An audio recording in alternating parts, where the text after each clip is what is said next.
قورئان زیاتر بازنەی برایەتی ئینسانی بەرفراوان دەکات. ئەو سیفەتە جوانانەی کە لە قورئان جەنابەت لە بۆمانیشی دەکەیەوە لە نێو ڕەمەزاندا دەبینی ئەتوو شەڕ ئەسڵ نییە، سەلام ئەسڵە، بەڵام مەزهەبگەرایی مشکلێکی گەورەیان خۆڵقاندووە لێرە. خۆ خەلیفەکان زۆر جوان لە قورئان و لە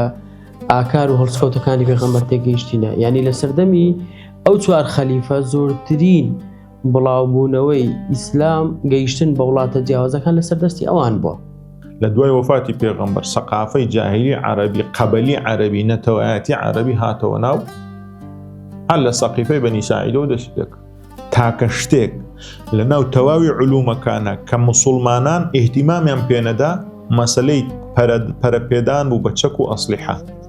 لە کام شار و وڵات و لە ئەندەلوس و بگرە هەتا نازانم کوێ کە ئیسلام چوویتە ناوی ئیجباری خەڵکی کردیا ئەبێ بێ موسڵمان نەخێر هەموو بە مەسیحی هاتۆر ئیجبارکردنی ڕاستەخۆ ناڕاستەخۆ هەیە. مرۆڤ خوێندەواری ڕاستەوخۆ گرنگە، ڕاستەوخۆ گرنگە. ڕاستەوخۆ زانی یعنی چی؟ یعنی تۆ شمشێر بخەیە سەر مری برێ دەبێ موسڵمان نیان بتکوژم. لە مقابلدا ئیسلام ڕەوایەتیش ئەدا بە غەیری موسڵمانێک بێ ئەویش داوە بۆ ئەو شتەی خۆی بکە کە پێی وایە دینە بە ئازادی نابی کەس ڕێی لێ بچێت. لە قیامەتە حاکم خودایە، بەڵێ مدعی پێغەمبەرە ساسەلەم مدعا عەلەیهی ئەو کەسانن کە پشتیان لە قورئان کرد. سڵاوی خوای گەورەتان پێشکەش بێت. لە پۆدکاستی ئاشتی لە خزمەتانین تاوەکو باس لە لێبوردەیی وەکو بەشێک لە سیفەت و لە ئاکارە جوانەکانی مرۆڤ تێدا گفتوگۆ بکەین و هەروەها مرۆڤبوون و ئینسانبوون لە ناو ڕەمەزانی پیرۆزدا پێویستە چۆن بێت و چۆن ڕێکدانەوەی هەبێت لەسەر تەواوی ڕۆژ و مانگ و ساڵی مرۆڤ. بە خۆشحاڵیەوە لەگەڵ هاوڕێم دکتۆر ئاشتی شێخانی خاوەنی دکتۆرە لە فکر و فەلسەفە ئیسلامی لە پۆدکاستی ئاشتی لە خزمەتان بەردەوام بێت.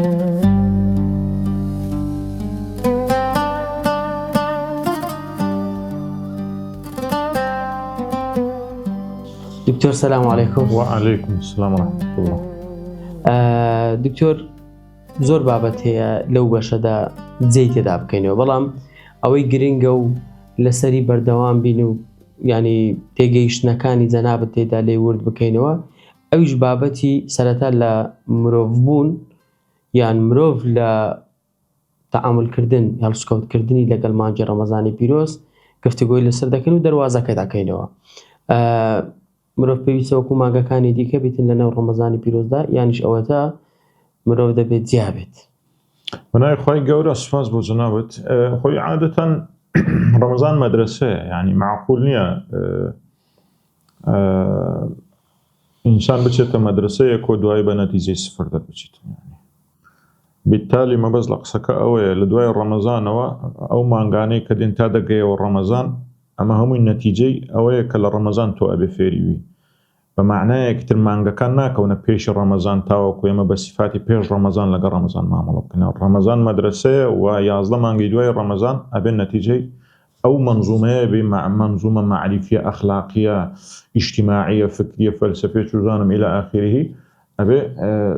جێبەجێ ببێتن. ینی بۆیە ئەگە تەماشا دەکەی ینی ئەویان شوبهاندووە بە 11 کوڕەکەی حەزرەتی یعقوب مەسەلەن یوسفیان کردو بە ڕەمەزانێک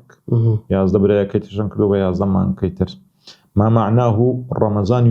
یوسف بۆ جوانی و ئاکارە جوانی و ئەخلاق جوانی کە هەیەی و 11 برایەکەشی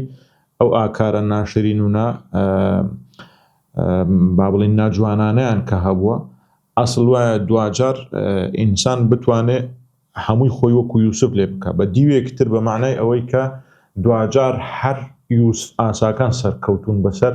نایوسفەکان بەسەر خەڵکە خراپەکانەوە. لەبەرەوە 11 مانگە ئەبێ ئینسان لە ژێر تەئسیر و کاریگەری ڕەبانیەتی ڕەمەزان بێت. یعنی چی؟ یعنی ئێمە نابێ ڕەمەزانی بین بەڵکو ئەبێ ڕەبانی بین. بەدیویەکی تر ئێمە نابێ عادەتی بین بەڵکو ئەبێ قورئانی بین. قورئانی نەک بە معنە ئەو مەزهەبەی هەیە ناوی قورئان ئەوشتانە قورئانی ئەوشتان نە، بە معنای ئەوەی کە ئەهەمیەتی ڕەمەزان لە بوونی قورئان. ئەگەر قورئان لە ڕەمەزان دەرکەی شتێک نێ ناوی ڕەمەزان بیت. ئەگەر قورئانیش لە ئەخلاقیەتی ئینسان دەرکەی تر شتێک نێ ناوی ئینسان بیت دوجار. لەبەرەوە قورآن دێ تعریفی ئینسان ئەکاتەوە، تعریفی ئینسان دەکاتەوە. یعنی چۆن تعریفی ئینسان دەکاتەوە؟ هەمیشە بازنەی بەیەکگەیشتن لە قورآنە فراوان و پانتایەکی زۆری هەیە. بازنەی بەیەکگەیشتن، بازنەی ئیتیصال لە قورآنی پیرۆزە هەمیشە مەودایەکی فراوانی هەیە لە بازنەی ئینفیساڵ. من داوای لێ بوور نەکەم، دایمەن وشەی مستەڵەحاتی عەرەبیم زۆر بەسەردا زاڵە. قورآن تعریفی ئینسان دەکاتەوە. ڕەمەزان ئینسان دروست دەکاتەوە، یان با بڵێن فۆرماتی ئینسان ئەکاتەوە، بنیادی دەنێتەوە، بنیادی ئینسانەکان فۆرمات ئەکاتەوە لە ڕووی زەهنیەوە، لە ڕووی تەسەڕوفاتەوە، لە ڕووی سلووکەوە، لە ڕووی بیرکردنەوە، لە ڕووی ئەخلاقەوە، لە ڕووی هەموو ئەو شتانەوە فۆرماتی ئینسانەکە، حتا لە ڕووی تەندروستی و سەحەتەوە، مەسەلەن لە ڕووی ئیجتیماعیاتەوە، تەنانەت لە ڕووی ئوسرە و خێزانەوە، تەنانەت لە ڕووی سفرە و خوانەوە، مەسەلەن هەمووی فۆرمات ئەبێتەوە، یعنی جەوێکی خۆش ئەبێت. بۆچی قورآن لێرەوە ئەم مەوزوعە ڕەبتی بە قورآنی پیرۆزەوە؟ بۆچی قورآن تعریفی ئینسان دەکات؟ و بازنەی ئینسان لە قورآنی پیرۆزە بازنەیەک ئەسڵە، مەرکەزیەتە. قورآنی پیرۆز دائیمەن دوو محتەوای سەرەکی هەیە، یان قسە بۆ ئینسان دەکات، یان قسە لەسەر ئینسان دەکات. وازحە؟ یان قسە بۆ ئینسان دەکات، یان قسە لەسەر ئینسان دەکات. کە قسە بۆ ئینسان دەکات ڕەبتی دەکات بە ڕابرد و ئێستا داهاتوو، باسمان کرد لە یەکێک لە حەڵقەکانە، ڕەبتی ئەکاتەوە. ڕابردوو ئەکاتە مەدرسە و پند و عیبرەت، ئێستا دەگاتە مەرحەلەی خۆ ئامادەکردن، پرسیاری سبەی لێ دەکات، ئەڵێ بۆ سبەی خۆتۆ پلانت چییە؟ ماذا تەکسیب غەدەن؟ بۆ قورئانە فەرمووی پرسیار لە مرۆڤەکە، سبەی چی ئەکەی؟ داهاتوو، تەسەووراتی مستەقبەلی. ئەگەر قسە لەسەر ئینسان بکە، باس تعریفی ئینسان دەکات، پێناسە، یعنی ئەو پێناسە ئەو هەی قورئان پێناسەی تو دەکات، من و تۆ خۆمان نازانین پێناسی خۆمان بکەین. ئێمە تعریف و سیڤیەکەمان لە قورئان مەوجودە دوجار، لە حاڵەتی زوعفە، لە حاڵەتی سلبیاتە، لە حاڵەتی ئیجابیاتە. دێ بە مەنزومە بە شێوەیەک بە ئوسلوبێک باسیەکە سەرزەنشتی ناکات، بەڵکو پەروەردەی ئەکاتەوە. پەروەردەی ئەکاتەوە، یعنی حتا پێغەمبەر صلی الله علیه و سلم من بۆچی قسەی پێغەمبەرانی کردووە بە مەدرسەیەکی پەروەردەی بۆ حتا خودی پێغەمبەر صلی الله علیه و سلم. ئێستا باسی عەبەسە ئەکەی، سوورەتی عەبەسە باسی ڕەخنەگرتنە لە پێغەمبەر صلی الله علیه و سلم. طبعا هەندێک خەڵکیشان ئەڵێن نا باسی پێغەمبەر نییە، ئێمە عیلاقەمان جارێ بەو جەدەلە نییە، تر واز لەوە بینە. ئێمە دەڵێن مەسەلەن باسی پێغەمبەر بۆ ڕاستەوخۆ با بڵێن سیهامی ڕەخنەکە لە خودی پێغەمبەر نادات. عەبەسە وەتەوەلە لەوەی خەڵکی دیکەش لەو حالەتە ینی سود وەرگرن، یعنی خەڵکی تر فێر ئەکا کە ڕەخنەگرتن، تەماشا ئوسلوبی قورئان کە ڕەخنەگرتن بۆ شکاندنی بەرامبەر نییە، بۆ پێگەیاندنی بەرامبەرە. بۆیە ئەڵێ عەبەسە وەتەوەلە ئەن جاءه الأعمى وما يدريك هەتا دەگاتن تقریبان ناوەڕاستی ڕەخنەکانە جا پێغەمبەر ئازانی خۆ لەگە منیتی. بۆ ئەدی بدایەت تێنە دەگەیت لەگەڵ ئەویت چونکە ڕەخنەکە ڕاستە و خۆ ڕوو لەوینەوە، یعنی وەکو مەدرسەیەکی پەروەردەیی ئەڵێ گوێت لێ بیت. ئەن جاءه الأعمى وتەوەلا پشتی تێکردو، ئەن جاءه الأعمى کوێرێک هاتۆتە لای، یعنی وە دەبی چێ بیت تێکردن لە کوێر. پێغەمبەر صلی الله علیه و سلم چێ بێ ئەو کارێک کرد، دوای تەماشا دەگوێ خۆی تێ ئەو کارێک کرد لە دڵسۆزیە لە هینە. ئەنجا وما يدريك لعله يزكى، ئەوجا سەبر ئەهان نەبەڕێی ڕەخنەکەی ئەباتە سەر پێغەمبەر صلی الله علیه و سلم. وما يدريك چوزانی تۆ باشکۆ خێری زیاتر بێ باشتر بێ، ئەو يذكر فتنفعه الذكرى، يعني حتا دەستە لەو هەموو ئاەتە تا دەستە ئەخیری نەبەراتی ڕەخنەکەی ئینجا ڕاستە خۆ ئیباتە سەر پێغەمبەر. ئەمە یانیش یعنی مەدرسەی پەروەردەی، ئەوێ پەروەردەی کات. قورئان ڕەمەزان ئەوێ خەڵک پەروەردەکە، ریفریشی بکات، ریفۆرمی تیا بکات، ئیسلاحی تیا بکات و فۆرماتی بکاتەوە هەموو تەواوی مەنزومەکەی بە شێوەیەکی گشتی. باسەکەمان باسی ئینسان بووە نیە؟ ئەسڵی پرسیارەکە مرۆڤ بوون لەناو ڕەمەزان و لە مانگەکانی دیکەش. ئەو ئینسانە، من لەو ڕۆژانە پرسیارێکم لێ کرا، وتی تۆ کەسێک کە باوەڕی بە دین نەبێت تۆ هەر بە خوشک و برای دەزانی. مثلەن باسی ڕۆژ ئاواکرا خوشک و برایانمان لە ڕۆژ ئاوا ئەمە وتم بازنەی برا خوشک و برایەتی لە قورئانە مەساحەیەکی زۆر تەسک و تەلەبەری هەیە چکە ڕەبت کراوە بە ئیمان ئینەمە المؤمنون ئیخوە یعنی مؤمن ئیخوە و برای یەکترینە واتە بازنەکە زۆر تەسکە ئەمە بۆ وایە لێرە بەسراوەتەوە بە مؤمنین لەبەرەوەی مەرزنی هەموو خەڵک ببێتە ئیماندار قورئان زیاتر بازنەی برایەتی ئینسانی بەرفراوان دەکات بازنەی برایەتی ئینسانی بەرفراوان دەکات بە معنایەکی تر قورئان لە باسی ئینسانیەتدا بازنەی برایەتی تێدەپەڕێنی تا ئەو جێگەی کە بەرامبەر وەکو جۆرێک لە قوربی باوک مامەڵە نزیک ئەکاتەوە ئەو ئاەتە دەکرێت بەو شێوازەش یەکدانەوەی لێ بکرێت وەکو یەکگرتنی گەلی مسلمانان چونکە ئەگەر بێ ناو وردەکاریەوە بەزەبەت وەکو خوشک و برات تەماشاکەی ینی دوایی ڕامان دەچێشی لە بۆ بابەتی زەواجکردن و لە بۆ بابەتی کۆمەڵک شتی دیکە بەڵام لۆ یەکبوونی گەلی مسلمانانەوە نەک گەلی ئینسانیەت بڵێت قورئان کە لە بازنەی ئیمان دەرەچێ بازنەیەکی تەسکە کەمە زیاتر ئیهتیمام بە بازنەی ئینسانیەت ئەدات وەکو باسمان کرد لە ئەڵقەی ڕابردوو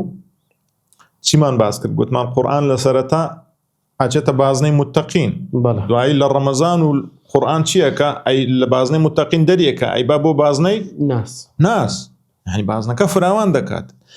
برایەتی ئینسانی فراوانە بەرفراوانە زۆر لە برایەتی ئیمانی برایەتی ئیمانی لە صیفەتە مشکلیان نییە مثلا فأصلحوا بين أخويكم يعني مؤمنين تووشی قیتال دەبن وەکو ئینسانیەتیش هەر تووشی قیتال دەبی ئەمە گرفتێک نییە ئەو حەل دەبیت بەڵام بازنەی ئینسانیەت لە قورئانە ئەگەر تەماشا دەکەیت تەنانەت تێدەپەڕێنێ بۆ غەیری مسلمانیش با کەسێک باوەڕی بە ئیسلامیش نەبێت با غەیرە مسلمان با کافر بێت دەچێتە چوارچەوەی چوارچەوەی ئەوەی کە تۆ ئەبێ بەچی مامەڵەی لەگەڵکەی بە بر و قست قست لوتکەی دادپەروەری نەک بە معنەی ئەوەی کە لە دادگا هەیە قست لەگەر عەدل فەرقی هەیە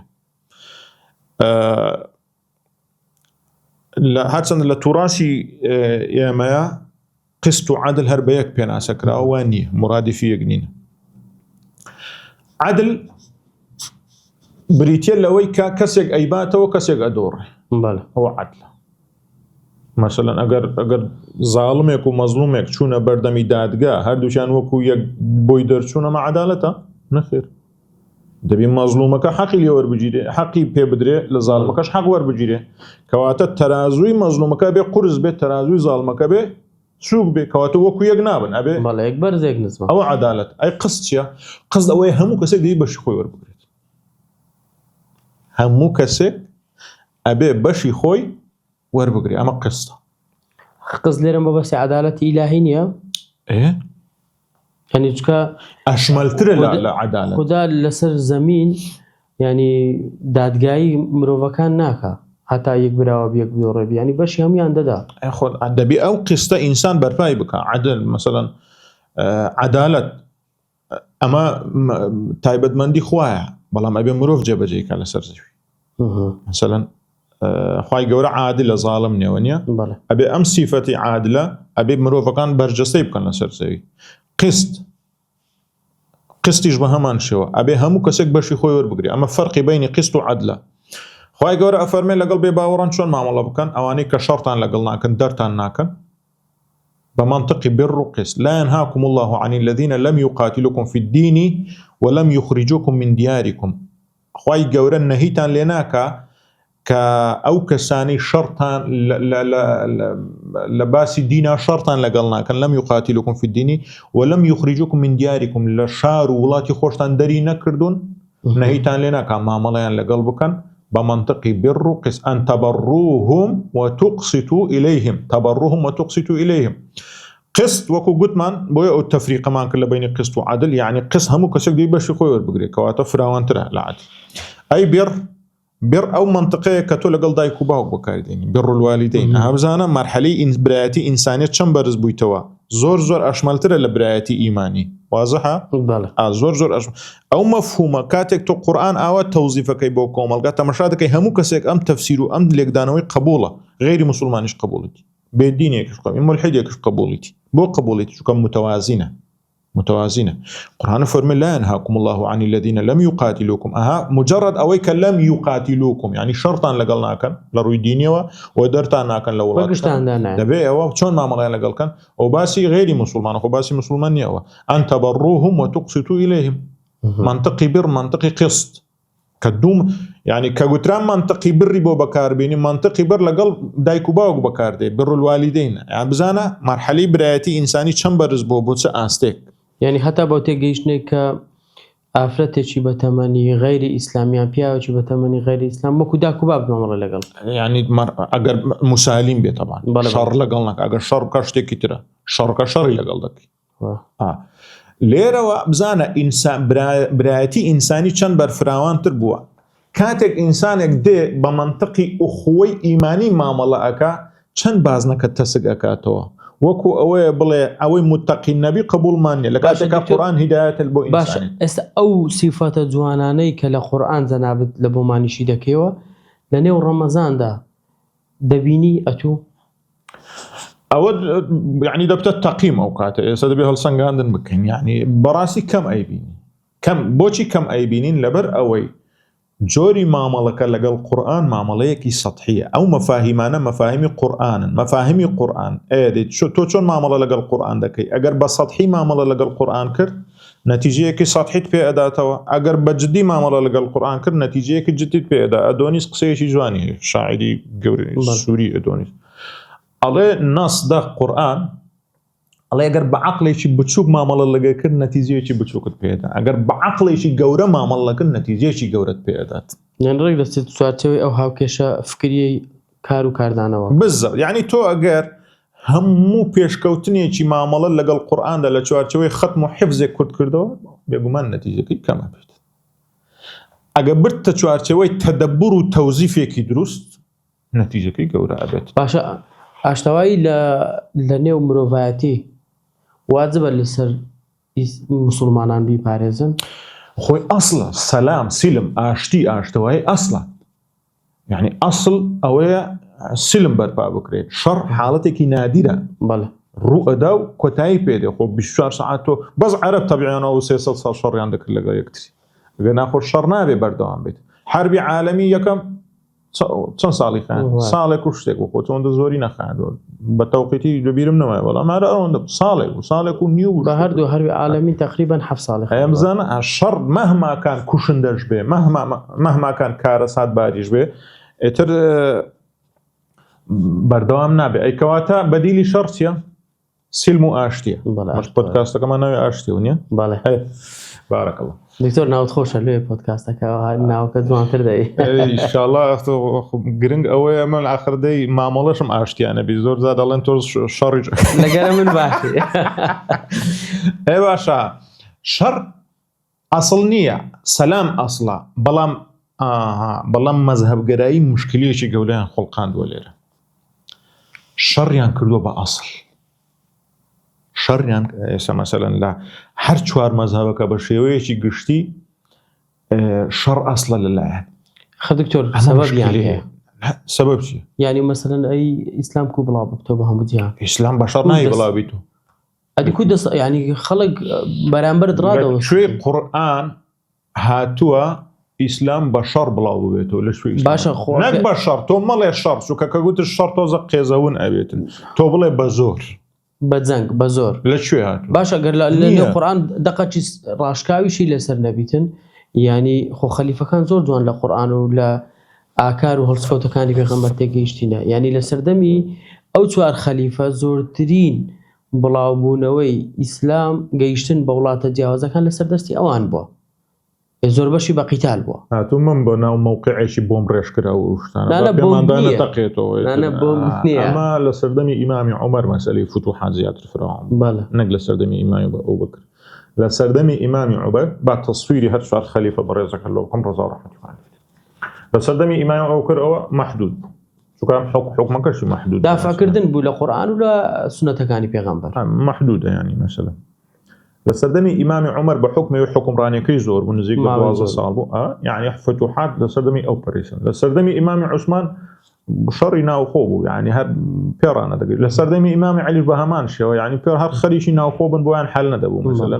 زیاتر باسەکە باسی سەردەمی ئیمامی عومەر ڕەضا و ڕەحمەتی ئیمامی عومەر کەسێکی عاقڵ ئیمامی عومەر با بڵێن ئەگەر تعبیرەکەمان دروست بێ با بڵێن کاتێک وازی لە شیرک هێنا لە کوفر هێنا با بڵێن بۆ گەورەترین پیاوی قورئانی جارێکتر دەڵێمە قورئانی وەکو مەذهبە ناوەی کە ناوی مەذهبی قورئانی ئەوە دەبیدایە منەوە وەچی فەبیئەی ئالائی ڕەبیکوما توکەذیبان کەوازی لە ئەو مەسەلەی مەلەزات و مەشروبات و ئەو شتانەش هێنا تەوان لە پێشی ئیسلام و قورئان و ئەمانە شتێکی مەشهور بووە شەراب و مەراب و ئەم شرک سەردەمی جاهیلی هابوو مەسەلەن يعني حاشا لە مەقامیان دوای ئەوەی کە بوونەتە موسڵمان کەوازی لەوەش هێنا بوو بە گەورەترین پیاوی عەقڵانی گەورەترین پیاوی قورئانی گەورەترین پیاوی عەقڵانی یعنی دەستەواژەکانت لێکدانەوەکانت بەرامبەرەکە دەورژێنی دەشێت من بەناو ئێستا تو باسی عەقڵ دەکەی من نەخلم بەبیر داهات بیڵێ ئەو نزانین چۆنە مامەڵەکردن لەگەڵ موجتەمەعی سەحابی ڕەضا و ڕەحمەتی خوایان لێ بیتن تۆزێک یعنی حەساسیەتی تایە بێ ئاگامان لێ بی لە بەتایبەتەوە یعنی مەسەلەی فتوحات لێرە ئەبێ ئاگامان لێ بیتن عادەتەن لەو سەردەمەشە ڕاستە وەکو فتوحات لە سەردەمی ئیمامی عومەر زۆر بۆ بەڵام هەندێک شتی جانبی هەبوونە جانبی لە دەرەوەی ئەم دەسەڵاتیان لە دەرەوەی خارج ئێمە یەکێک لەو شتانە ئەو بزانجارێکیش باسمان کردووە مەسەلەی هەیمەنە و هاتنەوەی هەژمونی سەقافەی عەرەبی پێش ئیسلام 100% لە دوای وفاتی پێغەمبەر سەقافەی جاهیلی عەرەبی قەبەلی عەرەبی نەتەوایەتی عەرەبی هاتەوە ناو هەر لە سەقیفەی بەنی ساعیدەوە دەستی پێ کرد ململانەی لەسەر ئەمە دەست ئەو مەسەلەن ئەنسار گوتیان ئێمە ئیسلامان سەرخستووە ئەبێ ئەمیر لە ئێمە بێ و مهاجر گوتیان ئێمە تەسحیە و قوربانیماندا ئەمیر دەبێت لە ئێمە بێ لە کاتێکدا لاشەی پێغەمبەر صلی الله علیه و سلم نەنێژراوە نەوا لەو گۆڕ بەس ئیمامی عەلی لەلایەتی کەس ئاگای لە لاشەی پێغەمبەر صلی الله علیه و سلم ئەو بەو نازداری خۆی ئەو هەموو سەحابە کەس ئاگای لە هەرچەند عولەما مبەرریان ئەوەیە کە ضرور بۆ کە زوو ئەمیرێکدا بندرێ خەلیفەیەک بەڵام ئەو مەترسی ئەو کاتە لەو دەقەیە ئەو مەترسیان نەبووە تا ئەو مبەرری بێت ئەوە دەبی زۆر بەباشی لە ئەجابە ئەو نقطەیەت بۆ شی بکەمەوە بۆ ئەوەی باست کرد چونکە یعنی جانبی حتى بواضحی دواتر لە شەڕی ململانەی نێوان ئیمامی معاویە و ئیمامی حەسەن بواضحی دەرکەوت کە قەبەلی و نظامی سەقافی عەرەبی جاهلی بەواضحی هاتووە ناومەوە یعنی تەنانەت ئیسلامیان کردە قوربانی لە پێناوی ئەوە معاویە ئەگەرچی سەحابەی پێغەمبەری صلی الله علیه و سلم ئەتروتی ئەمە هەر لە دەسەڵات بووین ئەبێ هەر لە دەسەڵات چێ کۆتایی بە نظامی خەلافەینە معاویە ئەو کۆتایی پێینە چێ تەنەزولی بۆ کرد ئیمامی حەسەن کوڕی ئیمامی عەلی نەوەی پێغەمبەر صلی الله علیه و سلم کوڕی فاتیمە چێ ئیمامی حوسێنی کوشت هەر بە فیتی ئەوان کوژرا بەڵام شیعە کوشتی شیعە ئیمامی حوسێنیان کوشت شمەل ئیبن ذیل جەوشەر کوشتی بەڵام ئیتر دەسەڵاتدار چێ بوون هەر جەماعەتی شین و لە خۆدانەکە جەماعەتی معاویە و ینی یەزید و ئەمانە نەوەکانی ئەوان بوون زیاتر مەبەست لە چێ لێرە لە چییە یعنی سەقافەی عەرەبی زۆر بە توندی هاتەوە ناو واقع عەرەبیەکە تەنانەت ڕەنگە زۆر جار دەسەڵاتدار لەو سەردەمە نەیتوانی ڕێشی لێ بگرێتن یعنی حتا لە سەردەمی پێغەمبەری شاهەربوونی هەبوو لە سەردەمی خودی پێغەمبەر صلی الله علیه و سلم کە هێشتا زیندوو بووە مەسەلەن یەکێک لە سەحابەیان سەحابیاتەکان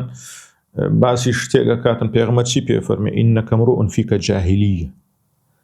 تۆ نەفەرێکی کە هێشتا سیفاتی جاهلی تیامایە لە سەردەمی خودی پێغەمبەر صلی الله علیه و سلم ئەوە بەش ئەوە دیوێکی ئەوە دیوە سلبێکەتی دیوێکتری ئیجابی ئەم باسەکە بۆیە غەزوو زۆر جا ناوی لێنراوە غەزوو بەڵام ئەوە عولەما ئەستاون دیوەکەیان گۆڕیەوە بۆ ئەوەی وێنەیەکی جوانی بکەن ناوی لێناوە فتح فتوحات قیتال نییە فتوحات ئینا فتحنا لەکە فتحا مبینە هیچ یەک فیشەکەی تیانە تەقێنراوە شەمشێرێکی تیا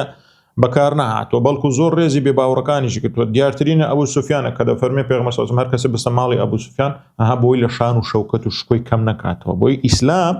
هیچ کاتێک ناوێت لە شان و شکۆی ئینسان کەم بکاتەوە ئەگەر حتا بێ باوەڕیش بیتن دائما ئەوێ شکۆی پێ بداتن. بۆیە نقطەی ئەم لایەم لەبیر نەچی با نقطەیەکی تر بوروژێنم بۆ بینەران. بۆیە تەماشا دەکەی لە تاریخی ئیسلامیە مسلمانان احتیمامیان بە هەموو شتێک داوە. کام علم دەڵێ مسلمانان احتیمامیان پێدا و بەشێکی زۆری ئەم علمانش اکتشاف کراوە لە لایانی مسلمانەوە غێری مسلمان بردویانە بۆ غەرب بۆ ینی کاتێ حتا تەنانەت تەرجمەکردنی فەلسفەی یۆنانیش بۆ بەغدا دوای لە بەغداوە ئەوروپاوەری گرتوتەوە. دوای ئەوەی کە فەلسفەی ئەرستۆ ئەخوێندرا بۆ ماوەی 1000 ساڵ دوای دەرکەوت کە فەلسفەی ئەرستۆ غەڵەتی زۆری تێ. وازەحە بۆچی تەنها یەک شتێک کە مسلمانان احتیمامیان پێ نەدا ئەزانی چی بوو؟ تەطویری چەک و ئەسلیحە. چونکە نانەوێت ئینسان بکوشن. تاکە شتێک لە ناو تەواوی علومەکانە کە مسلمانان احتیمامیان پێ نەدا مەسەلەی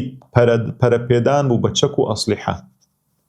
چونکە باوەڕیان بۆ نەبوو تۆ ئینسان شەڕمەم کۆمەڵگە کۆمەڵ کوشکەیتەوە مەسەلەن. عکسی غەرب بە پێچەوانەوە هات یەکەم احتیمامی بە چەک و ئەسلیحە و بۆیە نەوەوی دروست کرد هەر ئینسان قڕەکات. علمی بەکار هێنا بەڵام علمەکە بەرەو شەڕ ئەبا بەرەو ئاشتیت نابات. ئەمە فەرق جیاوازەکە. بۆیە ئاخر نقطە ببوورە قەتعم کردی پیاو شێخ قەتع بکایترە بێت لە ئیمانی خۆی بترسێ. بۆیە بەشێکی ئەم ئەوەی کە ناوی فتوحاتە ئەبێ بۆ حەوەک و حەقیقەت بیڵێن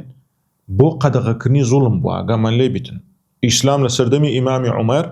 دوو گەورە چوار ئیمپراتۆر هەبوو خۆی. چوار ئیمپراتۆر لە تەواوی ئەم کەونا هەبووە فارسی ڕۆمانی هندی سینی ئەو چوار ئیمپراتۆر هەبوو. گەورەترین فتح لە سەردەمی ئیمامی عومەر ڕوخاندنی ئیمپراتۆرێتی ڕۆمانی و فارسی بوو کیسرەوی بوو کە ئەپشع زاڵم بوون لە تاریخی بەشریە. يعني ئیسلامەتۆ زوڵمی ڕووقلا بداوە. ئیسلام زوڵم لا ئاداتن. بۆیە ئیسلام ئەمە معنەوەنی ئیسلام بە زۆر بڵاو کراوەتەوە لە کام شار و وڵات و لە ئەندەلوسەوە بگرە هەتا نازانم کوێ کە ئیسلام چوویتە ناوی ئیجباری خەڵکی کردیا ئەبێ بێ مسلمان نەخێر هەموو بە مەسیحی هاتۆ ئیجبارکردنی ڕاستەخۆ ناڕاستەخۆ هەیە. مرۆڤ خوێندەواری ڕاستەخۆ گرنگە. ڕاستەخۆ زانی یعنی چی؟ یعنی تۆ شمشێر بخەیە سەرمەری بێ دەبێ مسلمان نیان بتکوژم. ئەو ڕاستەخۆیە. ناڕاستەخۆ چییە؟ ناڕاستەخۆ ئەوەیە کە کابرا خۆی ئەکەوێتە ژێر تەئسیری سەقافەی تۆ مەسەڵەن بەشێکی زۆری ئیسلام بەچی بڵاو بوویتەوە لە ئەمساڵ. بەتەنێ مەسەلەکە کاریگەری نییە کە نەزجێر بابەتی سەقافەی ئیسلامی. بابەتەکە ینی مەسەلەن زۆر خەدەمات یان زۆر شتی باشە بووە بەبەر ئیسلامەکان دەکەت بەبەر مسلمانەکان دەکەت لەو لای دەبینی لەو بێ بەش ئەسڵەن دەبی بەژار لەوەی جزیە بدە. ینی مەسەلەن ئێستا ئەو جزیە دەدا ئەو پارەی لە بەیت المال وەردەگرێت. دیوە نمونە نییە؟ لا جزیەدان و پارە وەرگرتن لە بەیت المال نەبووە. جزیەدان زانین لە بەرامبەر جارێت واز لەوە مەفهومی جزیە زەریبەیە. ئێستا تۆ مەسەلەن زەریبە ئەدەی ئەمە بە زۆر ئەمە لە بەرامبەر چییە؟ مەفهومی جزیە بەدەر لەوەی نەگەر شتێکمە بی لەسەر ئەساسی ئەو شتە زەریبە دەدەم. نەخێر کاف ئەوانەی کە لە دیدی مسلمانەکان کافرن ئەگەر پارەدار بن یان پارەدار نەبن دەستنە چوارچێوەی جزیە وەکو سەرەتا لەسەر ئەساسی پاراستن نەبووە. ئێمە ئەسڵەن ئەو پۆدکاستەماندانە بۆی مەفهومێکی ئاوا هەڵە من ناچارم ئەو تێگەیشتانە لەسەر زاری خۆم لەگەرتم ناقشێت. بۆچی جزیە وەردەگیرێت لە بەرامبەر پاراستنیان بەرامبەر ئەوەی کە لە خەدەماتی جێیش بەشداری ناکات. لە خەدەماتی جێیش بەشداری ناکەوە جێیش ئەو دەپارێزێت. یعنی ئێستا مەسەلەن تەسریح بوون حتا لەناو مسلمانانە تەسریح بوون نییە بە پارە ئینسان خۆی ئەکرێتەوە ناچێ بۆ شۆ هەیە کەواتە مەفهومی جزیە بەو شێوەیە غەڵەتە تۆ پێ دووا بێ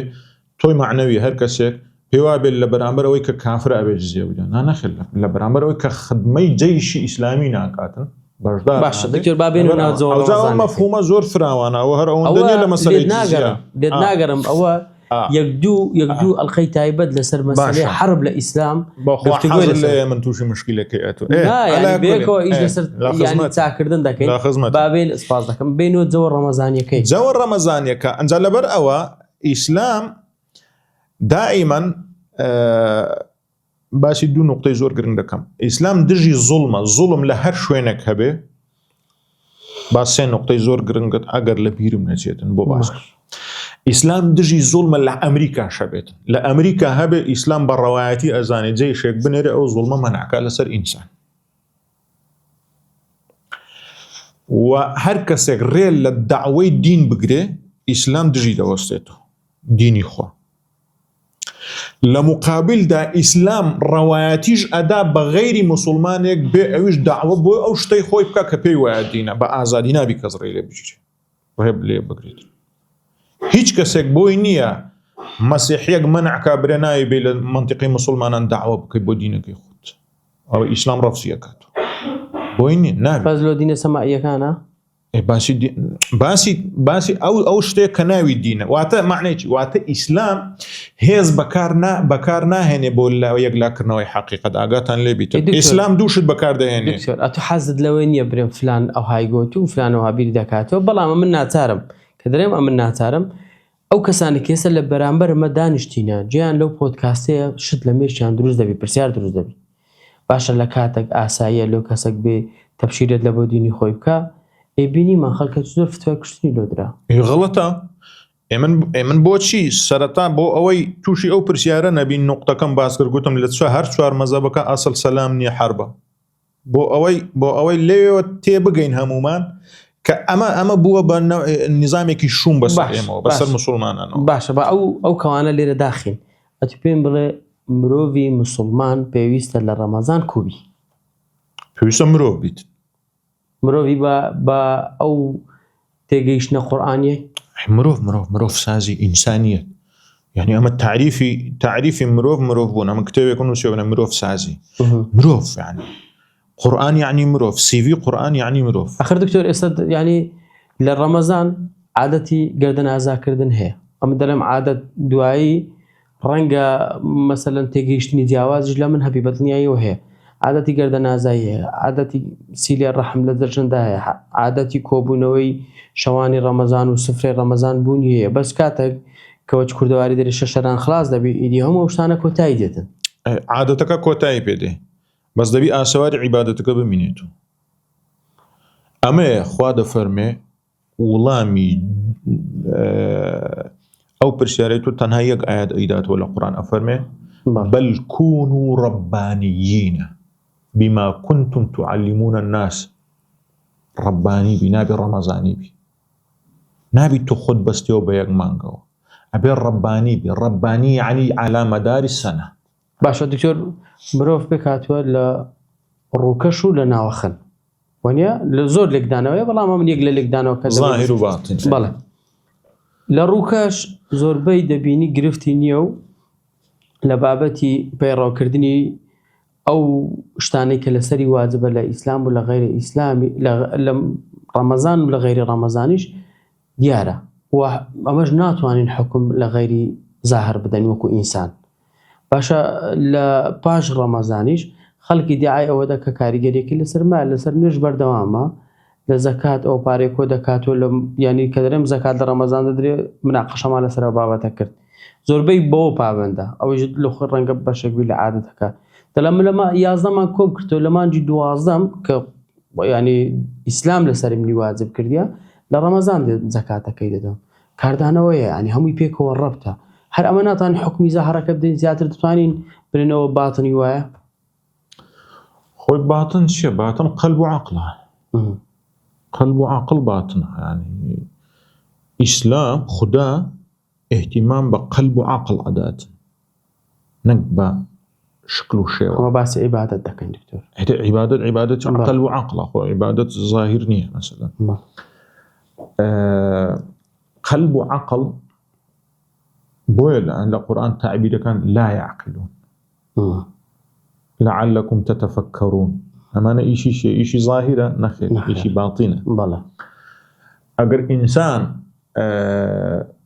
قلبي سليم بو قلبی سەلیم بوو عەقڵی سەلیمە بێ کە عەقڵی سەلیم بوو ژیانی سەلیمە بێ یعنی بنەمای ژیانێکی خۆش بنەمای ئینسانی بوونێکی جوان و باش عەقڵ و قەلبێکی سەلیم دایدەڕێژێتن ئەو کاتە ئینسان لە مەزاهیر دەرەچێت بۆیە حتى لە حەدیسەکەی پێغەمبەر صلی الله علیه و فەرمێت خوای گەورە تەماشای شکل و شێوە و زاهری و چوارشانەی من و تۆ ناکات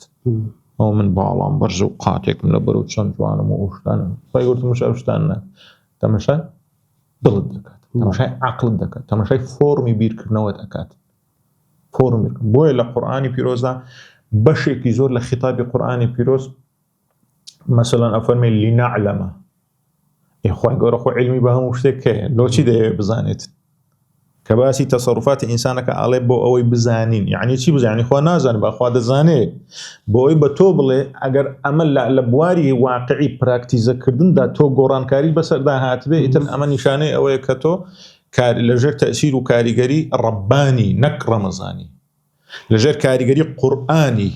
نەک حکایەت خوانی باشە دکتۆر گرفت چییە ئەگەر ئەمەن لەگەر کەسێک نێوانمان تێک چووە و گفتوگۆ لە بینمان پچڕایە لە ڕەمەزان ئاشتە بمەوە بەسەبەبی ڕەمەزان خۆی ئێمە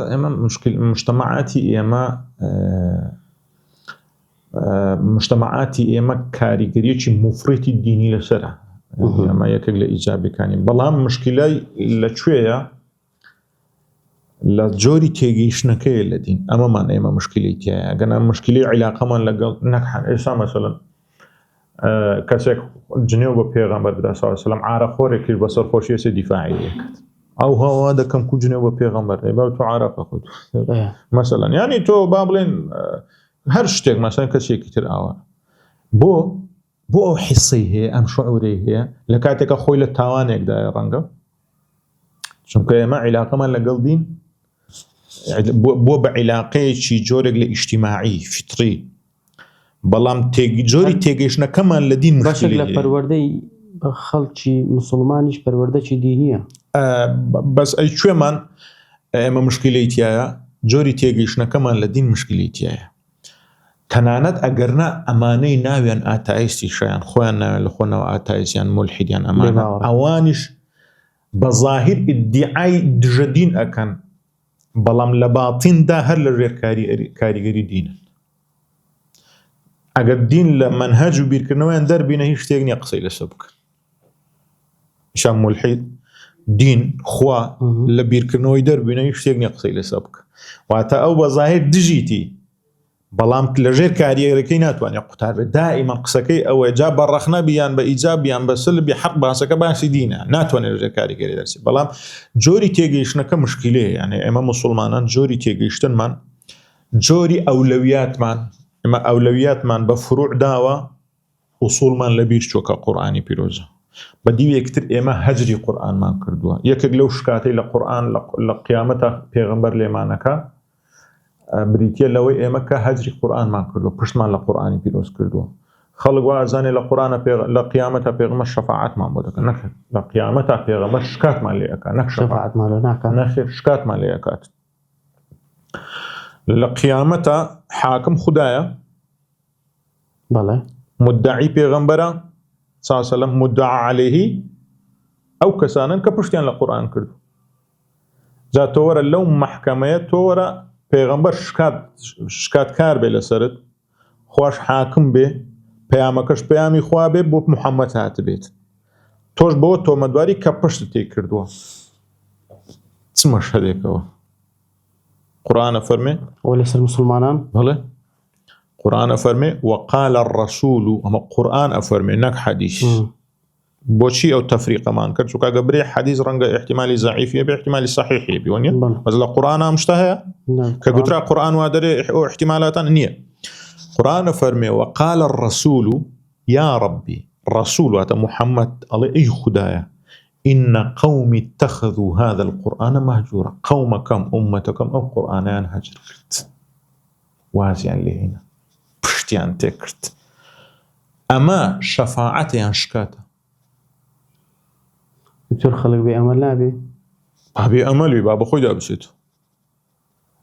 ئێستا بێ ئەمەل بی تاوەندی تەمەنی مای بەخۆی دابچێت و باشتریان ئەها بە نەزانی بستەوە خزمەتی خوای گەورە قرآن وافرمي قصي منك قرآن. وقال الرسول يا رب إن قوم اتخذوا هذا القرآن مهجورا يعني تركيان كله برشتيان ترك همو علاقي مسلمان لقى القرآن تنها ختم حفظ كهيش قرآن ام دواني ناويت إيشي بينيا حفظك خواديك يا بشر مسلمان لسا أو زوينة من أو قرآن هر تحقيق دبي لسا وادي باريس تو كواتا اگر خيري بيتك قرآن سي خير به كدي خوينيوا خيري تدبرك ملايين خيره بوي يعني أثر هي لسنة بيغمبر صلى الله عليه وسلم يعني بيركرنوي ساعات لعبادتي تسلسال خيري زياترها بلام علماء هاتون بو اوي او شتلنگو قوج بكنوا ام حديثاني كباسي عقل وفكر بيركنوا دك بضعيف عندنا بو اوي زياتر خلق برولايا كيكبروا عبادتي تدبر اجتهاد اشتدا تدبر كذا القرآن اي طبعا يعني توك تدبر كرت يعني اوتوماتيكيا افكار بودروس به ابداع بودروس به اجتهاد بودروس به تندوازر كاجتهاد بودروس ويتر اوقات نخشد بودروس به اوقات تو قرآن اكيبا مثلا الشيخ سعيد النورسي رحمه الله عليه شون تعبير لقرآنك الله أملا ديوارة بكي بشاشة شي تلفزيون بونمونا فلاشة شي تيخي أو فلاشة تاريخي رابردو هزاران سالي رابردو لرقي أو شاشو بو بشان بداتو الله قرآن أم شاشة قرآن أم شاشة بوي رمضان قرآن رمضانك ببي قرآن بونينيا عبادتك ببي قرآن بونينيا قورترين عبادة تدبر بيركرنوية معامليكي جوانا لقى القرآن علاقيكي بتوى لقى القرآن بيروس يعني أتو استبنا يعني أقل غلطم راستم كور تيجيشتني من اللغة كانيتو أتو دلال لزياتي ختم كردن يعني تنزار ختم كردني قرآن لمانجي رمضاني بيروس لدقات لدوات لسئات تبقن باشترا من نعلم ختم مكة بلام أوت بي ألم وكو أوي ما بس كموي منهج القرآن آوايا كمان دم يبوشوا تيبقينهم من نايش كين موشتكي ليس ضربي صفر كموا بلام بي دلم أولوياتك غلط أولويات لقى القرآن تدبره أتواني ختمكش بكي بلام أولويات تدبره أقل لي تفكره أقل لي نكهر القرآن أو كون كائناتها بداية بيوجد من ربطي ذهنية إنسان بكونه ودكا ويتفكرون في خلق السماوات والأرض إن جا دلين شي عبادة بو نتيجة سيري أو نتيجة بك ويتفكرون في خلق السماوات والأرض إن جا دلين شي ربنا ما خلقت هذا باطلا سبحانك فقنا عذاب النار ربنا ما خلقت هذا باطلا أو كون كائنات بعبش وبباطل دروزنا كردو أي خدا أما لنتيجة شهادة بيش ولا نتيجة عبادة نخير أي لنتيجة لنتيجة يتفكرون بيشكرنا أم نتيجة قوريها تبيش وأنا بزانا أو نتيجة في خلق السماوات والأرض تصور خلق السماوات إنسان بناء دروسكات مثلا هجد طابقة بيس طابقة شان بيري كردوتو أي تو باسي بيركرنا ولا خلق السماوات يعني بيج أرز كأمل سري أرجين باسي السماوات دكا في خلق السماوات والأرض إن جاء الله ربنا ما خلقت هذا باطلا سبحانك فقنا عذاب أما أنجامي أويك قرآني باشا دكتور يعني أجر رمضان ويزقق بي لو أشتواي لو دلصوصي لو رازقوي لو تسامح لو بر الوالدين لو زكاة لو سرفترا لو هر يك لو بابتاني كجانب شي خيري إنسان لقر إنسان قرفتا كيتيا والله بار سؤالك تينيش ما قربت شوي كتير عادة ماجي رمضاني فيروز وكو يزقق وكو محطك تمشادك كأوا ما دام قسمت تبو لمانجي رمضاني أو صال بروجي بويو بروجو بونو عبادتها كانت بقسمت بو دلوي لقبراكت أشتواي رابقينا بانيوانتان سابي اگر بارته صدقه بك اگر باري كوكراوته زكاتي لي بدا اگر مثلا نيازي اشتواي كوملاتي ته برپاي بك اصلاح رابقينا هم اوان اگر رمضان وكو او محطه مشابكري گرفتكتيا هيش گرفتي تياني خو محطه رمضان ني اما او محطه قرآن امشتانا قرآن افرمي اوابا قرآن افرمي اشتواي بك قرآن افرمي خير وصدقه يعني تدري تساكا كان بتاني الربط يعني برمضان ربطی بە قورآنەوە خۆی ئەوە ئەسلی فکرەکەی قورآنە لە ڕەمەزانە بەس خەڵکی ئێمە کورتی کردەوە لە ڕەمەزانە مەسەڵەن قورآنە ئەفەرمێ يعني إنما المؤمنون إخوة فأصلحوا بين أخويكم فأصلحوا پێگوارنەوە ئاشتەوایی بکەن قورآن فەرمێ سەدەقە بکە و خێر بکە قورآن دەفەرمێ بڕ و قز بەکاربینە لەگەڵ خەڵکە قورآن فەرمێ ڕێزە خەڵک برە قورآن فەرمێ تەفەکوڕ و في خەڵقی السەماوات والأرض آخر لە ڕەمەزان چڕ دەبتەوە چڕ تەرکیز دەکەوت خۆی آخر ئەمە مشکلەکەی نابی بەس لە ڕەمەزان چڕبیتەوە ئەبێ لە ڕەمەزان تۆ بیکەی وێستگەیەک بۆ باقی هەتا دەگەیەوە ڕەمەزان ئەبێ ڕەبانی دروستکەی نەک قورئانی نەک ڕەمەزانی ئەبێت لەگەڵ قورئان ئاوێتە و تێکەڵبی نەک تەنها لە ڕەمەزان کە تەواو بوو ئیتر تۆ بگەڕێەوە سەر هەمان شتەکانی ڕابردوو باشە دەستخۆش ئەمە مشکلەکە لە شەوەکانی قەدر مەلایکەتەکان دادەبەزن قورآن دەفەرمێ دادەبەزن خۆ قسەی من نییە ینی دابەزینی فیزیکیە یا کووە با فیزیکی بۆ پێغەمبەر صلی الله علیه و سلم جبریل کە دابەزیوە بۆ سەر پێغەمبەر صلی الله علیه و سلم بە فیزیکی دانەبەزیوە طبیعیە ینی کە خودا مەلایکەتەکان دنێتە ئاسمانە چی نزیکتر لە مرۆڤ یعنی ئەو لە خۆی جیاکاریەک نییە لە بینی ڕەمەزان لەگەڵ مانگەکانی دیکە نەخێر ئەو باسی شەوی قەدرە ئەگەر لێبیت بەڵێ دەزانم شەوی قەدر لەناو ڕەمەزانە شەوی قەدر چه امتیازێکی هەیە لەبەر دابەزینی قورئانە ینی کەواتەکە دی هەرچی ئەڵێ ئەچێتەوە سەر قورئان مەسەلەکە باسی ڕەمەزانەکەی ئەچێتەوە سەر قورئان باسی هیدایەتەکەی ئەچێتەوە سەر قورئان باسی ئاشتەوایی دەکەی ئەچێتەوە سەر قورئان باسی شەوی قەدرەکەی ئەچێتەوە سەر قورئان هەمووی ئەچێتەوە سەر قورئان ناتوانی تۆ قورئان زۆر خەڵک لە کوردستان و لە یان شارە جیاوازەکان هەتا لە دووەلی عەرەبیش لە کۆتا دەشەوی ڕەمەزان دەیانەوێت شەوی قەدریان بەنسیبی هەر دەشەودا دەنیشن ئەو جە لەوێدا لە پاشتەڕاوی حەزکردەکان و پاشان کۆمەڵک مەراسیمی تایبەت لەوێدا ئەنجام دەدەن سەڵات تەسبیحە یان نازانم هەندێک جار وتار دەدرێ ئەوانە لە شەوی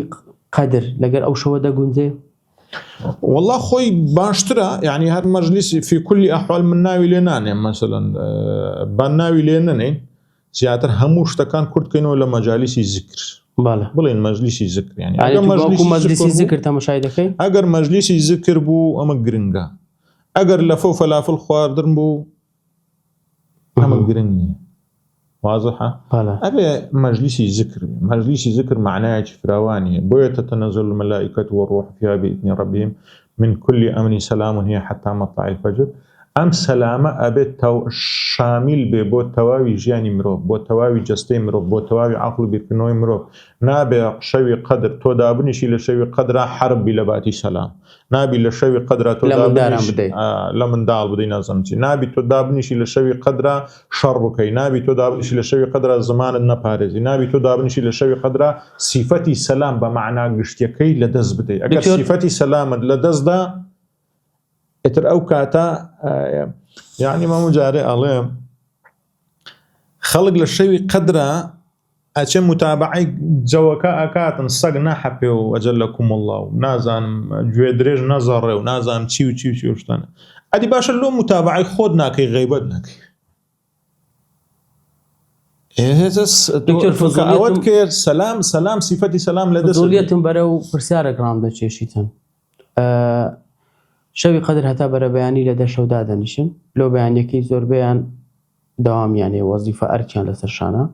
لەوێدا ڕوویان بەرە ڕەنگە ینی مەسەلەکە تەعمیم نییە هەندێکیان بەرامبەر خەڵک ڕوویان گرژبی لە بەرەکۆی کۆی شەوەکە نەنووسینە بە ڕۆژیش پێشتریش بە ڕۆژ بوون ئێستا جارە چکە بەس چی برسێتی لەگەر خەڵک هەڵسکەوتیان گۆڕانکاری بەسەردا دێتن ئایا ئەولەویەت لە بۆ چییە؟ ئەوە لەبەر هۆکارەکەی گرنگە دیاری بکەین ئەوە لەبەر ئەوەیە کە ڕەنگە مەجلیسەکان مەجلیسی ذکر نەبووبی خوای گەورە لە قورئانە ئەفەرمێ ئەلا بذیکر الله تطمئن القلوب کە مەجلیسی ذکر نەبوو دڵیش مطمئن نابی کە دڵ مطمئن نەبوو عەقلیش بێ سەرگەردان دەبی کە عەقلی سەرگەردان بوو ئیتر شەڕ ئەکا بە ڕاست و چاپ ئەمە گرفتەکە ئەمە کێشە گەورەکە بۆیە گرنگترین شت لە عیبادەتە ئەوەی تۆ دڵت مطمئن هەموو عیبادەتێک تۆ برێ مەجلیسی ذکر ئەبێت تۆ دڵت مطمئن ذکر یعنی چی ذکر خۆ ئەوە نیە سبحان الله ئەو هەنا ذکر ئەوەیە تۆ خوا لە ناو دڵت بیت ذکر ئەوەیە تێگەیشتنە چ عرفانی نیەوە دکتۆر عرفانی و فکری و فەلسەفیشە ذکر ئەوەیە خوا لە ناو دڵت بیتن. یعنی چی خوا لە ناو دڵ؟ خوای گەورە کاتێک دەفەرمێ کاتێک ئێوە ذکر ئەکەن وەکو ئەوەی بانگی باب و باپیرانتان دەکەن بەو شێوەیە ذکر بکەن. یعنی چی؟ کاتە ذکری خوا دەکەن یعنی تۆ خوددا دەبی لە ناو دڵت بیتن کاریگەری و مراقبی لەسەر تەسەڕوفاتەکان. یعنی کاتێک دەتەوێت تەسەڕوفاتێکی هەڵە بکەی یەکسەر شعورت پێت بڵێ کن ئاخر من خوا لە ناو دڵمە چۆن لە شەرمی خوا منەو کار بەس باوەی تەواو کەم ببوورە تۆ مشکیلم بۆ دروستەکەی و دەبی بێلی تەواوی کەم یعنی چی ذکر وەکو ناوی باوکتان بیکن؟ یعنی تۆ کە باسی باوکت دەکەی بابناوی محەممەد شێخ محەممەد تۆ کە ذکری بابت دەکەی ئەڵەی شێخ محەممەد شێخ محەممەد شێخ محەممەد شێخ محەممەد وەکو سوبحان اللهەکە یان شێخ محەممەد لە ناو دڵتایە لەگەڵی ئێش خودداش دەبی ئاوا لە ناو دڵتابی لەگەڵی بژی ئەمە ذکری خوایە ئەمە ذکری خوایە. ئەم قسەی من معنایەوە نیە تۆ نابی ئاوها بکەی نا ئاوها دەکەی عکس دەیکەی کوی دەکەی کەیفی خۆتە گرنگ ئەوەیە ئەمە ئەڵڵا لە ناو دڵت دابێت. ئەمە معنای کە ئەڵڵا لە ناو دڵدا بوو دڵت مطمئین دەبیت. کە دڵت مطمئین بوو ئیتر ئەو کاتە تۆ لەبەرەی ئەڵڵای کە لەبەرەی ئەڵڵا بووی تۆ ئۆتۆماتیشیان سەلبەن و ئیجابەن تۆ منتەسیری تۆ سەرکەوتووی. لەبەرچی تۆ سەرکەوتووی؟ لەبەر ئەوەی تۆ بە ڕۆژی خوا لە ناو دڵتە. ئیتر کەسێک جنێویش پێ بدا ئەڵێ من بە ڕۆژم جنێوەکەی پێ نادەیەوە چکە تۆ لەبەری ئەڵڵای. وازەحە؟ دکتۆر ئەگەر لەبەرەوە تێگەیشتانە ینی خەڵک ڕخنەی لێگرتی ڕخنە دەگرێت خۆت چ غەڵەتێکمان گوتووە؟ ناخۆ تێگەیشتن و لێکدانەوە نەگونا هەونە تاوانە. بەڵام زۆر جار کو لە تەقسی ڕەمەزان گرنگی دەدرێت بە کۆمەڵک بابەت کە ڕەنگە عیبادەت بی کە ڕەنگە عادەت بی ئەوها لە کۆمەڵ خەڵکدا دەنیشن بزانن چ شتێک لەسەر ئاین دەڵێ وەگەر بەدڵیان نەبێ ڕەفزی دەکەن. طبیعیە خۆی ئێمە خیتاب ئەدەین ئێمە باوەڕمان بەومان ئێمە چەند پێوەرێکمان هەیە لە قورئاندا. لە قورئاندا یەک زۆرینە نابتە ئیماندار و موسڵمان واتە بەگەر حەق ناکەویت. زۆرینە دائیمەن لەسەر ڕێک گومڕاییە کەمینە لەسەر حەقە کەمینە لەسەر حەق. زۆرینە دائیمەن کوفرانە بژێری خوا دەکات کەمینە شوکرانە بژێری خوای گەورە دەکات. وەقەلیل من عیبادی الشکور. ئەخەوە باسی کۆی خەڵکە یان باسی فکری خەڵکە؟ باسی فکر و کۆی خەڵک و فکری خەڵک یعنی ئەخەیانی مەسەلەن ئێستا لە جیهاندا فکری سەرمایەداری فکرێکی زۆر بڵاوە بەڵام هەموو خەڵک ناوێت جێبەجێ بکات. منامە باسی دین دەکەین دین تێدەگەم بەڵامەوە ئێمە خەڵک زۆرینەی خەڵک یعنی لە فکری مەزهەب گەرایی وا باوە کە هەمیشە زۆرینە ڕاز بیتن ئەڵێ مادەم زۆرینە ئاوایە با من جاڵە بەگەریان لە کوردواری دەڵێ سوێ شاری کوێران دەست بە چاوتەوە بگران. شتێکی تر هەیە ئەو ڕۆژە برادێک ئەیگوت کاکە توش دەوازوینە لە لەگە عامێ بچینە شامێ لەگە عامێ بڕۆ شامێ گوتم وەڵای من دەستمە تورکیا ناچمە شامی چیشم بە شام نابی لەگە خەڵک بڕۆی کاکە لە شامی چی و کوێری چی و حاری چی و شتانە منطق و پێوەر بڕیارە داتن. یعنی لە ئیسلامدا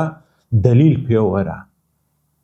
گەورەی شکۆمەندی کەسایەتی ئەو شتانە کۆمەڵایەتی زۆرینە ئەو شتانە پێوەر نیە دلیل پێوەرە. قل هاتوا برهانكم إن كنتم صادقين.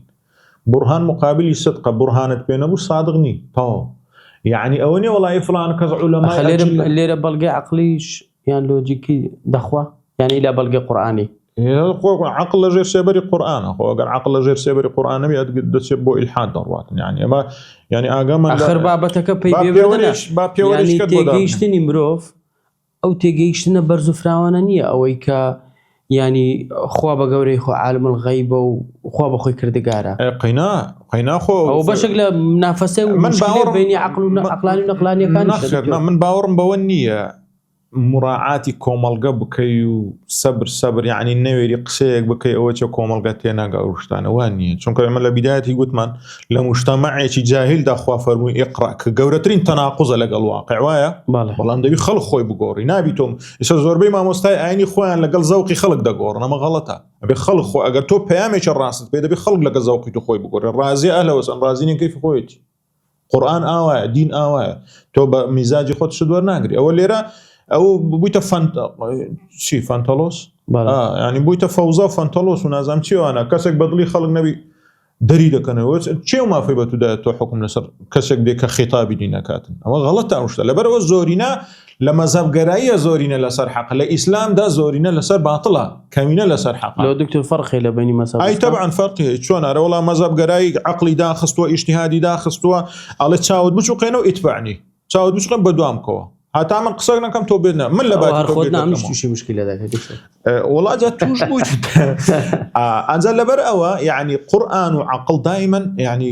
بە قاعیدەیەک دروستکەین لێرە باش تاکە شت کە عەقڵ لە بەڵای ئیلحاد ڕزگار دەکا قورئانە تاکە شتیش کە قورئان لە بەڵای خورافیات ڕزگار دەکا عەقڵە واضحە؟ بەڵێ یعنی دووبارەی نەکەمەوە؟ نانە پێز تەواو ئەمە منطقەکە ئاوایە یعنی لەبەرەوە دەبێ ئینسان دائیمەن کە بیر ئەکاتەوە منهجی بیر بکاتەوە منهجەتی علمی چۆنە فکری فەلسەفی چۆنە و قورئان چی ئەڵێتن دلیل شەرتە یعنی حتا پێغەمبەر صلی الله علیه و سلم لەگەڵ سەحابە لە بەرامبەر یەهود و کافران ڕاوەستاوە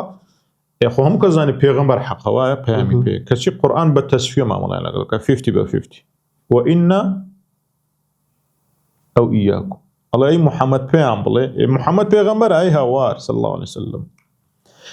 گروپی بەرامبەری کافرن بێ باوەڕن مشریکن یەهودن کەچی قورئان بە دیموکراسی مامەڵەکە 50/50 50/50 فەرمێکی ئەی محەممەد پێیان بڵێ وەڵا ئێوە هەر ئیدعایەک دەکەن بیکەن بەڵام لە نەتیجەیە وئینە ئەو ئیاکم لەعەلا هودەن ئەو فی ضەلالٍ مبین واضحە یان ئێمە یان ئێوە لەسەر هیدایەتین یان لە گومڕاین بزانە ناڵێ تۆ پێغەمبەری و هیچ گومانی تیانێت تۆ لەسەر حەق ئەوە نییە دیموکراسی حکمەکە 50/50 بۆیە ئەوە یاسایەکی تر ئەوەیە کە گوتمان زۆرینە لەسەر حەق نییە کەمی لەسەر حەقە شتێکی تر هەیە ئەویش ئەوەیە کە حیوار لەگەڵ هەموو کەسێک ناکرێت قورئان تەصنیفی مجتەمەعات دەکە لای کەمی بۆ 3 سنف یان 4 سنف دوانیان هەردەسی لێ بشۆ فاتحەی لێ بخینە یەکیان هەردەسی لێ بشۆ فاتحەی لێ بخینە ئەئەنذەرتەهم ئەم لەم تونذرهم لا یؤمنون ئیتر من بۆ خۆم بۆماندی هیچ خۆم پێماندی ناکەم دووەمیان کەمینەیەکی کەم لە ناویە دێنە سەرڕێ هیدایەت زۆرینەکەی نایەن ئەو کەمینێژ ئەبێ ئێمە بگرین سێمیشان ئەوەیە هەمویان بەرەو عەقڵ و هیدایەت و قورئان دێن ئێمە یعنی لەگەڵ سنف و ڕوبعێک مامەڵە دەکەین باقیەکە ئێمە ئیشمان پێی نییە جار ڕەخنە دەگرێت ڕەخنە ناگری کەیفی خۆیەتی بۆ پێوەرە ینی زۆرینە لەسەر حەق نییە زۆر باش دکتۆر جان دەست خۆش زۆر سوپاس خوددا تەمەن بداویار و یاوەەر بێ لە ئەڵلقەکانی دیکە لە دوای ڕەمەزان لەسەر کۆمەڵک بابەتی فکری و فەلسەفی دینی گفتوگۆ دەکەین ئینشاءالله بێک و هاوکار دەبین لەوەی گفتوگۆ و مناقەشەم نەکەی و تۆ بەسەر نا ئینشاءالله توش ناوی ڕێزان خۆشەویستان لە دوا ڕۆژەکانی مانگی ڕەمەزانی پیرۆزین بەپێی ئەو تێگەیشتنەی لە نێو 4 ئەڵلقەی ڕابردوو لە پۆدکاستی ئاشتی ئەو هەڵێنجانانەمان بیست کە دەبێت قورئان لە ڕەمەزان و لە مانگەکانی دیکە سەنجی مەحەک بێت و هەروەها ببێتە ڕێگا ڕاستەکە بۆ تێگەیشتن و بۆ پێگەیشتنی مرۆڤایەتی تا ئەڵلقەی ئایندە خوددا یار و یاوەری هەمومان بێت خوددا ڕۆژ و مانگ و ساڵەکانمان پڕبەرەکەت.